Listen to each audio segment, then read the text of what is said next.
the National Democratic Union is calling, or Nursing Democratic Union, I beg your pardon, is calling on government to improve capacity at hospitals to deal with major incidents. It follows yesterday's Joburg CBD blast, which left one person dead and almost 50 others injured. Denosa Gauteng chairperson Simphiwe Gada is joining us now for more on that. Simphiwe, good to have you, and thank you very much for coming on this evening. The city manager applauding the respondents from the city, saying it was pretty much all hands on deck, and everybody responded as should have been expected. But did the system assist those who were responding to respond effectively?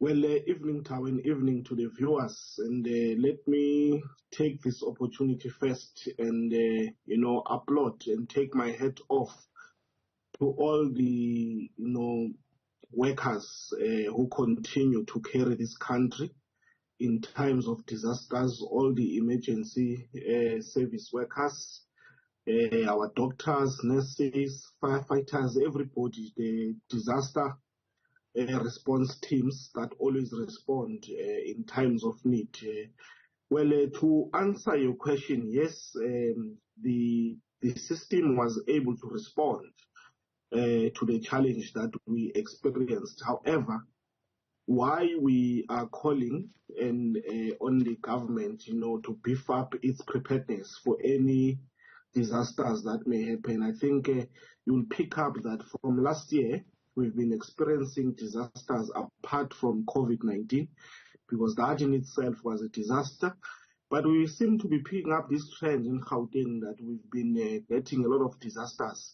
And this is worrying us because one is depleting, the already stretched healthcare system. And we think that the resources that have been allocated to health at some point will be depleted. That is why one of the things that we're calling for is that we are calling for more investment in health. But what is also worrying us is that as we go into all these disasters that we keep experiencing, which require trauma-trained nurses and other specialists, is that the country keeps, facing a huge migration of nurses. I mean, at the end of specialist nurses, at the end of this month alone, will be, we are told from the reports that we are picking up that about 200 nurses will be leaving this country, and we are not just talking ordinary nurses.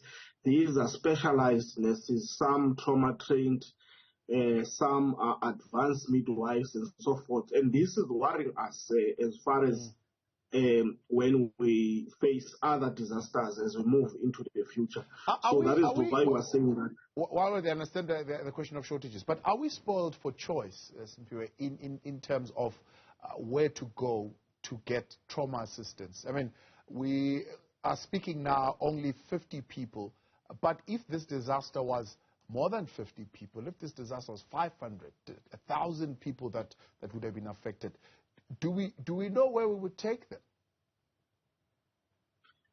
Well, we are not really spoiled for choice, because you'd recall, Tao, that let's take, for instance, as we released the statement earlier on today, we had not learned about the blast that happened at Fisherville, and that worries us in the sense that you'd know that the hospitals that we have, let's take the Johannesburg Metropolitan Council only. There's only one hospital that was built, which is a district hospital, which is Begimlangen, which was built in this democratic era.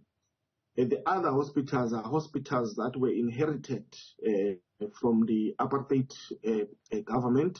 And that tells you that if you look at the population that we have as a country, that population has tripled. So that tells you that obviously there will be a strain into our health facilities. So we're not spoiled for choice, because we have not really seen a lot of development as far as building new healthcare facilities that would respond to the population that has increased, that would respond to the health demand that we continue to face as a country. So we are not spoiled for choice, and that is why we are making these calls to say that it seems as if the future is unpredictable, and therefore we need to then prepare better as we move into the future by making sure that we invest. Probably, if NHI is indeed implemented and it works, that's when we can say we'll be spoiled for future, because we'll then be able to have access also to, your private healthcare facilities and so forth,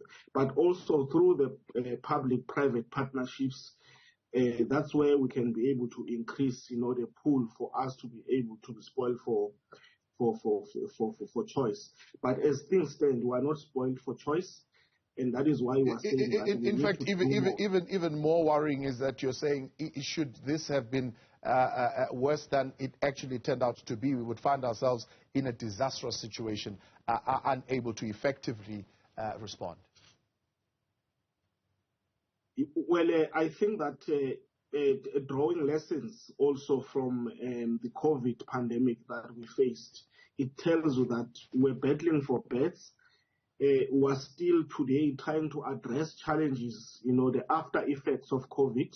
For instance, we've got a huge backlog as it relates to operations, surgical backlogs.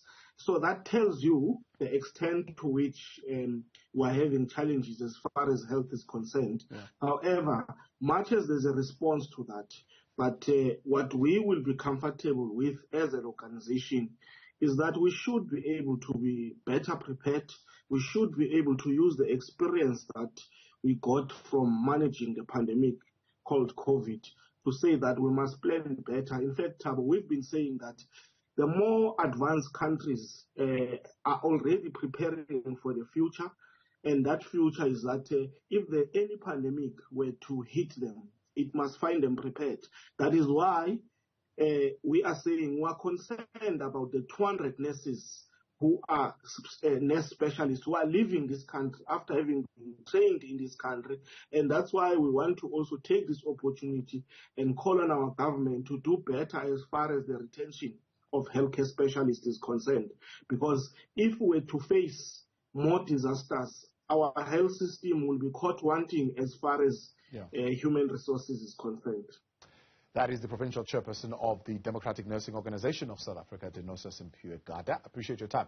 Thanks so much for coming on.